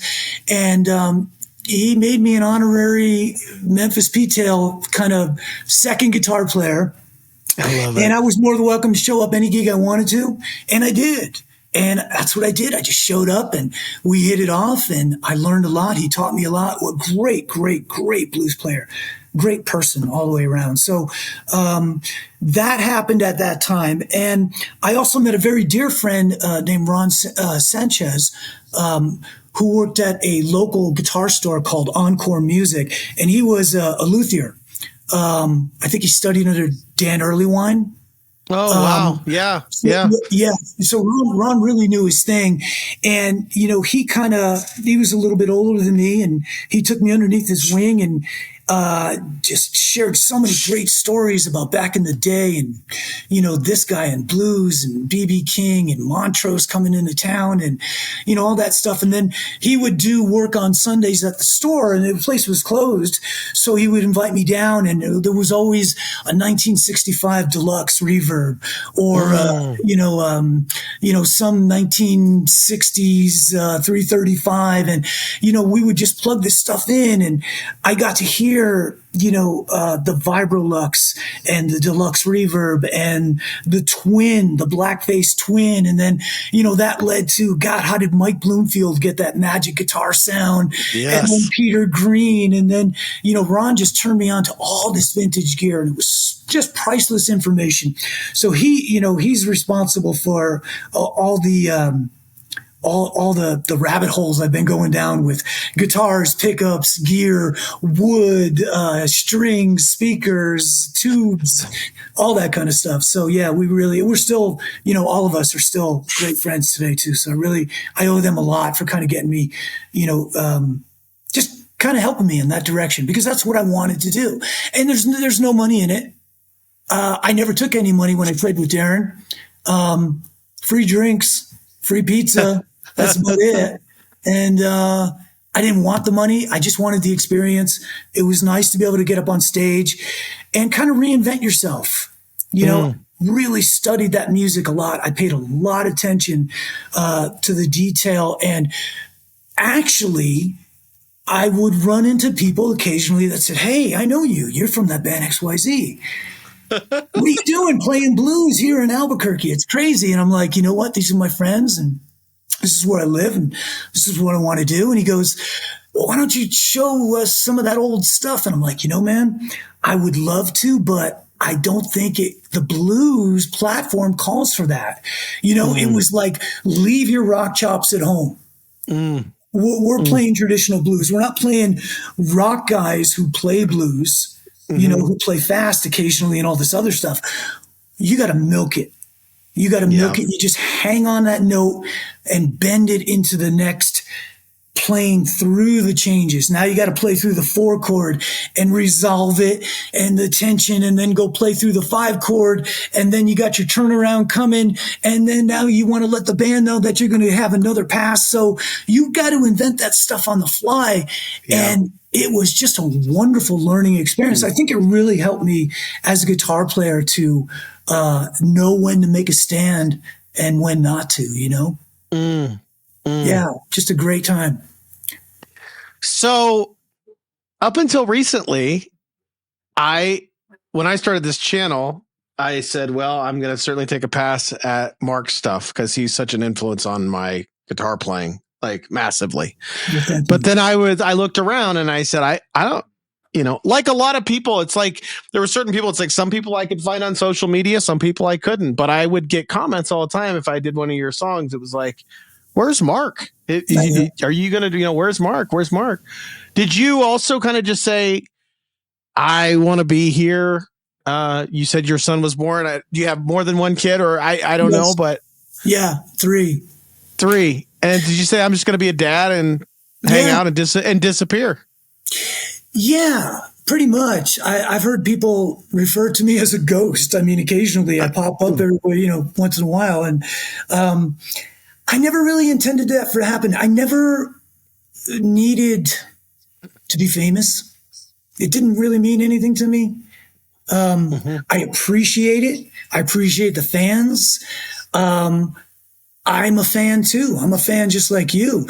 I told you last night. I mean, I watch your videos and your guitar playing, and I'm a fan of yours. I think you're just a sensational guitar player. So I get just like everybody else. It's like, oh wow, did you hear this guy, or did you hear that song, or did you hear that singer? Oh my God, so good. And it just makes me feel like a kid. I had to make a choice, I guess. I don't know. I really, you know what, John? I know people are looking for something that makes sense. I don't really have an answer. Don't have to. You don't have to, and that's the other cool thing. It's like, Marc doesn't have, you don't owe anybody anything. You know what I mean? It's like, I think it's more like you said, just people, huge fans. And we talked about it. It was kind of like, one day there was White Lion and with Vito and Brada, and then one day Vito was gone. I think it's more of that fan curiosity. If like an Eddie Van Halen had gone and done the records and then disappeared, but yeah, this is just you and me talking, I guess, just aside from doing an interview, but like my personal opinion, you don't know anybody, anything. Like what's cool is you gave us so much as guitar players that's on a record that can never be taken away. We can sit and slow it down and check it and try to emulate it and take pieces from it. And that's the cool part about being a guitar player is that I've heard this a million times, but we all steal stuff from one another, right? Oh, absolutely.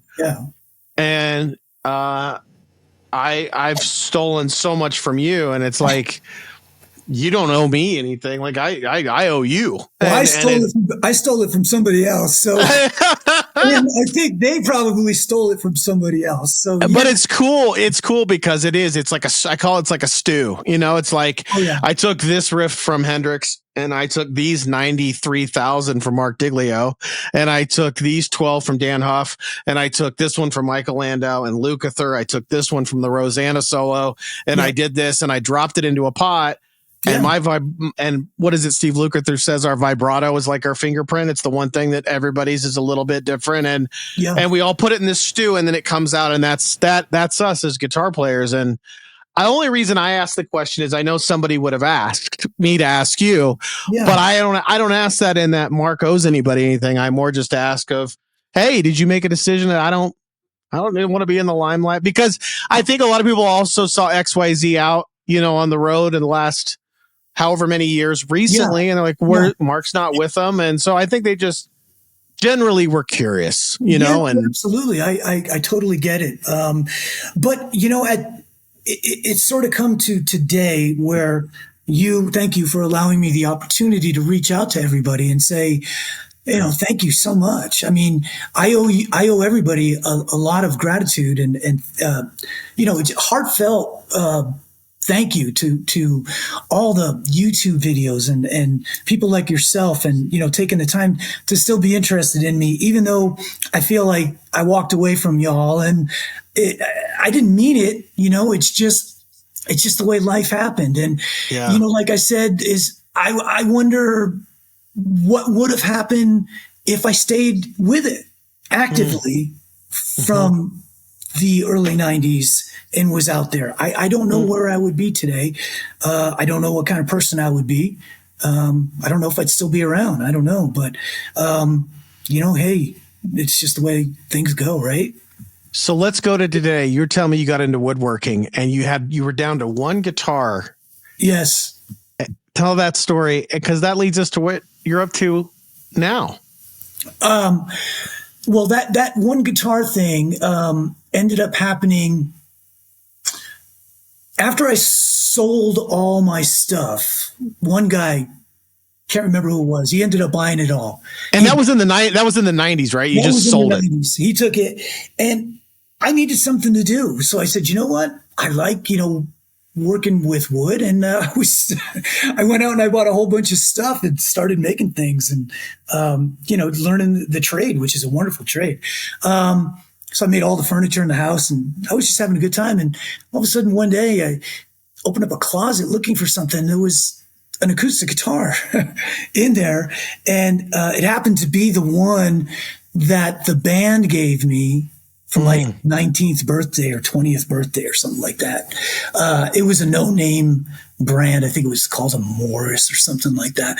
But anyway, it was there, and it was covered in sawdust. And I kind of just blew the sawdust off and tuned it up and started playing. I was like, wow, that actually feels pretty good.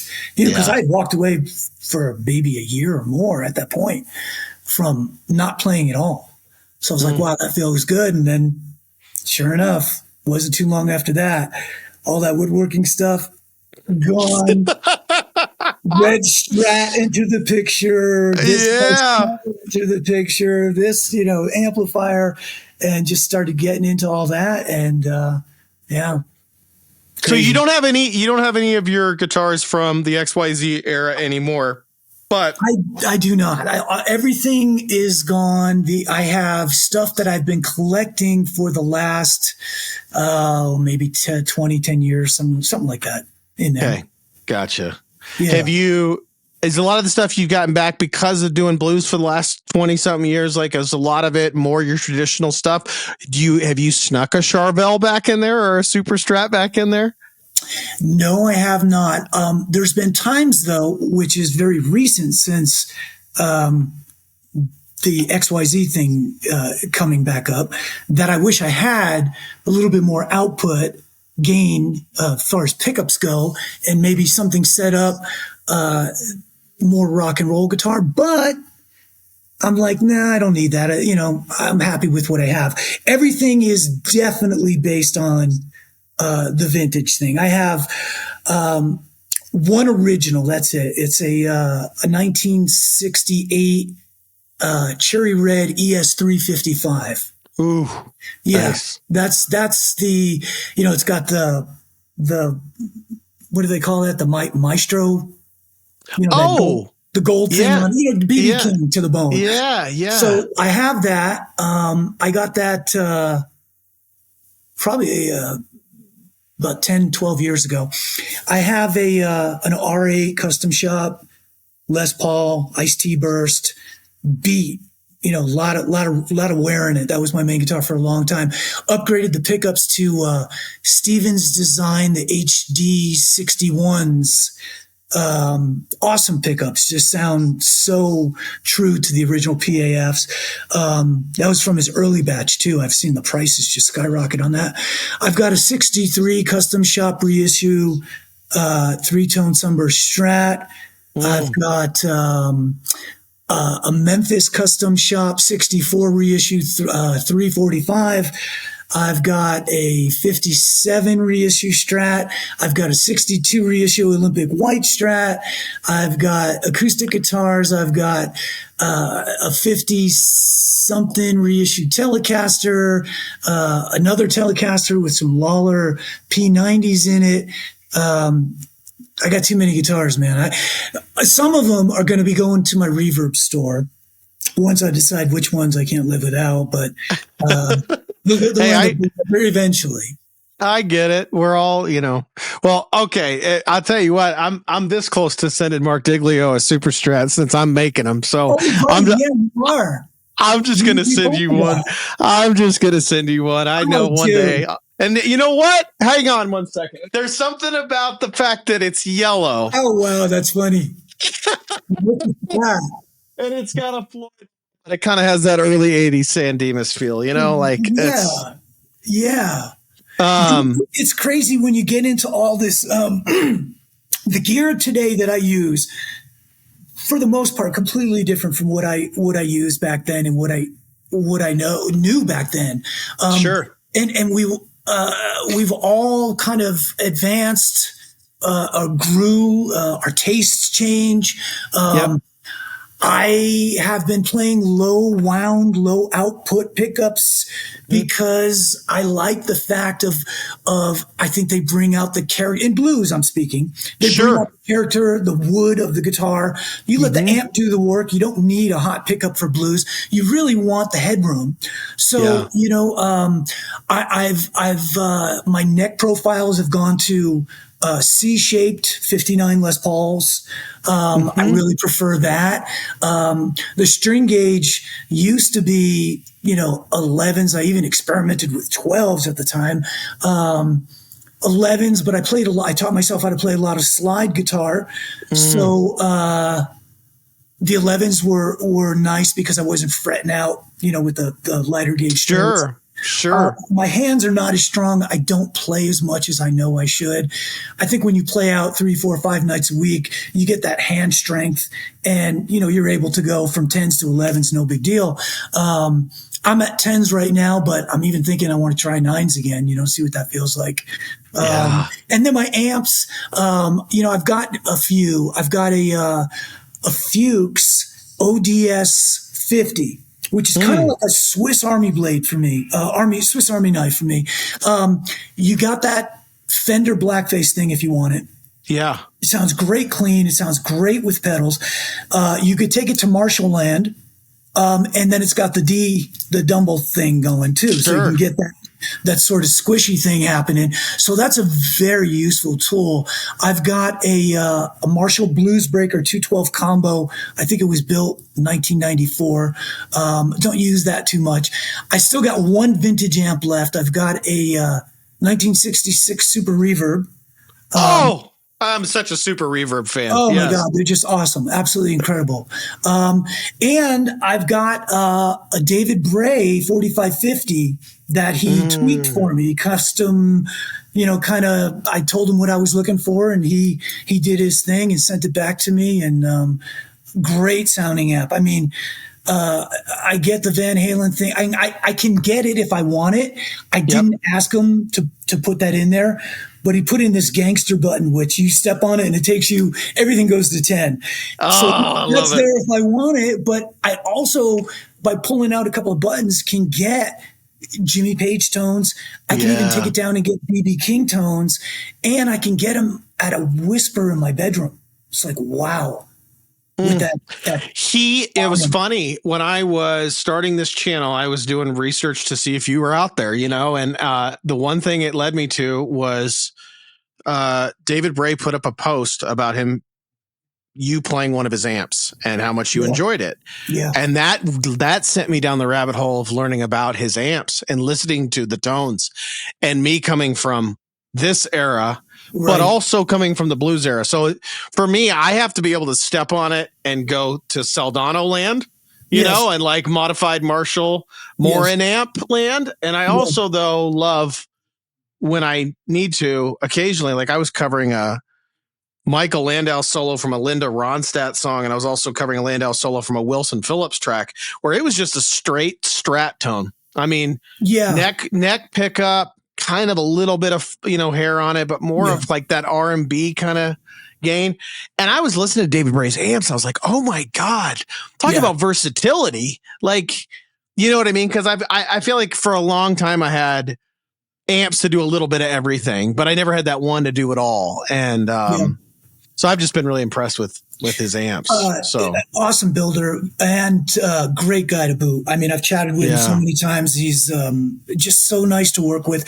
And the cool thing is, you could, he recommends the wet dry signal like we talked about earlier. Sure. Yeah. So, you go into this Super Reverb and you've got the Bray, the line out into the front of the Super.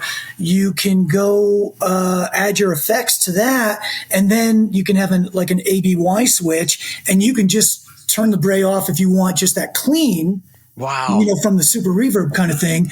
Yeah. Yeah, very versatile. There's, a lot of tricks you can do with it. But yeah, Dave's an awesome guy. All right. So now that we've gotten everything up until this point, I have a question. Do any of your kids play? Any of your kids musicians? None. Interesting, isn't it? That's so interesting. Yeah. I know. So what is Marc Diglio up to today? Well, as we speak, and over the last few months, I've reconnected with the guys from XYZ. So I've been working with Terry and Pat and Paul. Few songs that are out there that we're polishing up right now. We're recording. We're still remotely swapping ideas. We're all in different states. And it's sort of like a tribute to the fans. Like, hey, thank you again. Thank you so much for believing in us and, each one of us individually. And, here's a little something. We just wanted to get back out there and just put it out there, and who knows where it's going to go, but that's where we're at. That's cool. Yeah. If there's ever a tour, you're going to need a super Strat of some kind. And, like I said, we'll find a yellow one and I'll send it to you. One of the last things I want to ask you is, first of all, I want to make sure everybody knows Marc is now, so we can get it going. Marc is now on Instagram. He is on Facebook. He's on YouTube. Yes. So if you search him out on those places, and in the description of this and all the shorts I make of like the little cuts of this, before I put the full one out, I'm going to have it in there too. So everyone can find it. I'm going to do a post on Instagram that has all of Marc's stuff in it. So everybody, because I think when people know that you're out there, they're going to be like, oh, I've been searching for this guy for 20 years. There he is. We also have an Etsy store with some merchandise, and it's growing. There's not a whole lot of selection right now, but we're putting that together. I have a reverb store, which is actually how you and I met, which is empty at the moment, but to be filled with stuff coming soon. And I guess that's about it. Go ahead. No, yeah, I'm so glad you mentioned that, because what's funny is I went to the Etsy store and I was like, well, I need that white T-shirt, so there we go. So we have that. But have you? I think there were two things that people have asked, but you mentioned watching all the videos.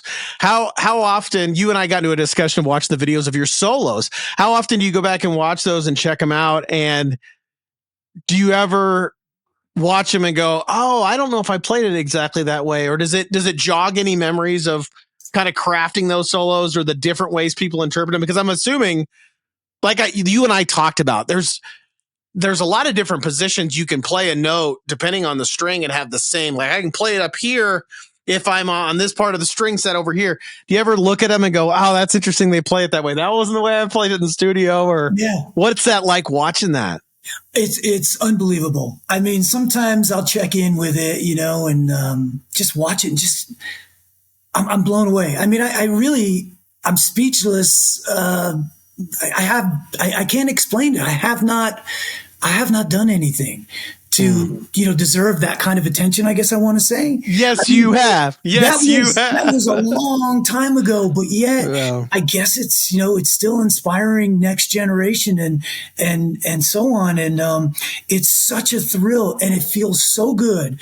I said earlier, blessed and privileged doesn't even come close. I mean, it makes me feel like, I did something right, and I appreciate all the people that, still like yourself, who still take time to put out these awesome videos.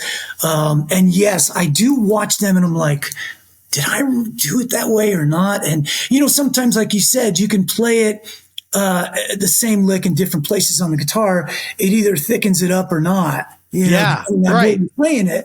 But for the most part, I have not really seen anything that, like, oh no, everybody's got it wrong. There is one thing, which I really don't think it makes a difference. It actually, no, it will. I'm ready. No, it doesn't make a difference. It's like, I'm sorry to build you up here, but, after the Inside Out solo. Okay, I haven't done this one yet. Okay. Oh, you haven't done Inside Out? I haven't done Inside Out yet. That's the next one I'm going to do. So I think it's da da da da da da da now, and you hear a big swoop like. Oh yeah. I had a slide with me sitting on the console. So I used that to create that effect by sliding down the open strings. And then I thought, let me use the slide to tap it out and give it more of a metallic, glassy sound. So it's not tapping it with your hands when it starts up again. It's actually using the slide going and no one has ever picked up on that because it really doesn't matter. Oh no, but it does. It's like, how would you I got it. And we don't have to, I'll cut this out if Marc doesn't want me to share, but I had such a kid moment. Marc and I were talking on Reverb about, the face down in the gutter solo that I did. Yeah, that's fun. And, it was me and him and his lovely wife. And we were just talking about stuff, and she was managing the page. And I told him, I said, there were parts of that song I couldn't figure out because I said that ending part where you're tapping and you're basically tapping on a string, skipping a string, tapping on a string, skipping a string, and then finishing on the high E and then going back down. And I must have, Marc was very nice with his praise, and I fully admitted to him. I said, Marc, I may have done that 49 times before I got that right. But yeah, probably me too back then. I can't remember. But he goes, oh no, I never, I said, what about this one part? And I remember Marc said, we had a funny conversation. He said, oh no, I never did a lot of that tapping stuff. And then, within seconds, I got a message right back from him before I could even respond. And he said, no, I was tapping on that. And his awesome wife comes in and goes, Marc, do you want John to give you lessons? Yeah. And I go, no, Marc's been giving me lessons for 30 years and it continues every time I listen to a record. So no, because it was a long time ago. No, that was really a great moment. I thought for some reason in my head, and this shows you how long it's been, there's a song on that record. There's actually two songs, one Off to the Sun and Feels Good.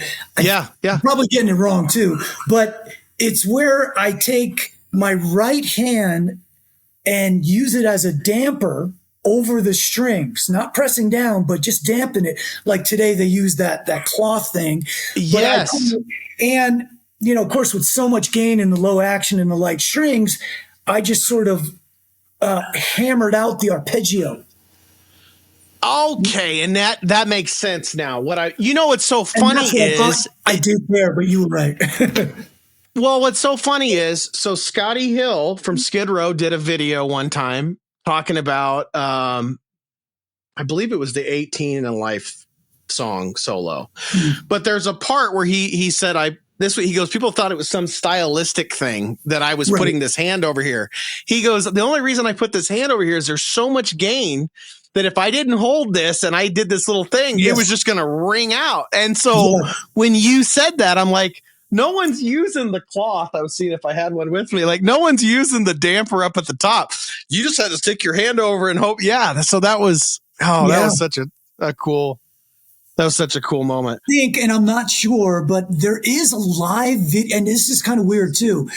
There's not much footage of us live from back in the day. And I was going to ask you about that because there was a couple of times I was trying to learn something that you had played, and I found a live video of you guys playing, and it must have been right at the beginning of the Hungary tour because you were playing songs for the first time that the crowd had never heard from Hungary. And it was, I heard, I think you guys announced that you guys were playing Off to the Sun. I think that was the video that I saw, but it was live at the convention center, maybe a name show thing. I remember we were going on, and then Zakk Wylde and Ozzy were going to go on after us. I remember that. Cool. And that was the only footage live that I see out there. It's amazing that there, there was no cell phones and stuff, but still, I wonder if, how many people out there just don't even know they have stuff that's just sitting in there. I would love to see it. Well, my man, I am,